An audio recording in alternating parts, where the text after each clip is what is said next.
This video is brought to you by the 3-Minute Board Game patrons. Keep us independent by supporting us on Patreon.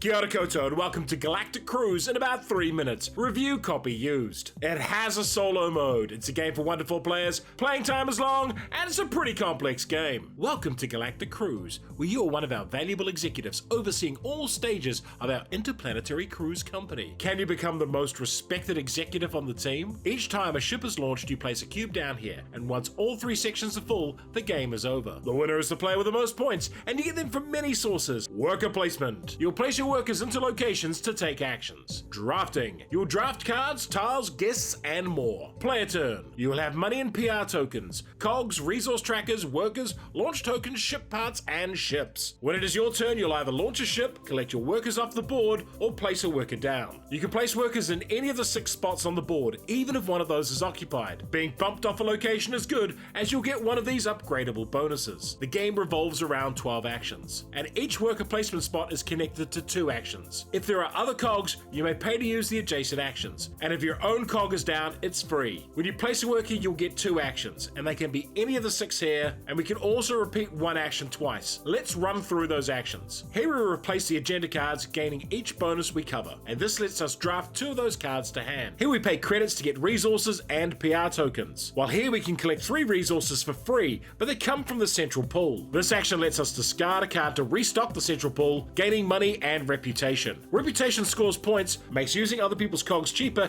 and can be spent to gain resources. This action lets you take a cog, paying the cost below. This increases your storage and lets you place that cog on a connection or on a technology, gaining that special bonus. Here you can pay to get extra workers, and here we can assign our 1 cruise director to a waiting cruise. This lets us claim a launch token, which are either one-off bonuses or upgrades to our recover bonuses. This action lets us spend PR to attract customers, and here we can obtain ship parts, both blueprints and actual ships, while this action lets us build new ships out of the parts we already have. To launch a ship, you'll need all 3 resources. The bigger the ship, the more resources. You'll also need passengers and a destination, preferably ones that match. Each turn in space, your guests will either visit the matching recreation options on board the ship, or you will visit a destination, potentially placing your launch token down for an ongoing power. Why would you like this game? Before we go any further, I need to call out Ian O'Toole and his artwork and graphic design. I've loved a lot of his work in the past, but this might be the best thing he's ever done. As a package, this is a stunning game, but the real question is whether the gameplay matches the presentation, and I'm happy to report that it does. This is an incredibly clever modern Euro game with tons of interconnecting parts, and it's simply a delight to pull different levers in the game to see how they all interact with each other. And while having a long-term plan is good, the game rewards you for recognizing priorities and blocking up action spots so you get bumped for those bonuses. I also love that the board changes each game, making different actions more easy to synergize than others. The agenda cards are fun and give game-breaking effects. And from what I've seen, you can push for big high-point cruises or try sending off lots of small ones. Each strategy works. All up, this is an absolutely stonking great big Euro game, but it's one I'm actually happy to teach. The best thing about this game is how every mechanic is logical and consistent to its theme. However, it's a very big expensive game that takes up a lot of space. It also takes a lot of things to launch a rocket, so the openness of the game can really do a number on some players, leaving them struggling to decide what their next move should be. For me, Galactic Cruise is the big interactive Euro game I hoped On Mars would be. And for a game with similar interconnections, try Inventors of the South Tigris. Galactic Cruise, gold medal game. And if you enjoyed this video, hit the notification button, like, share, and subscribe to the channel.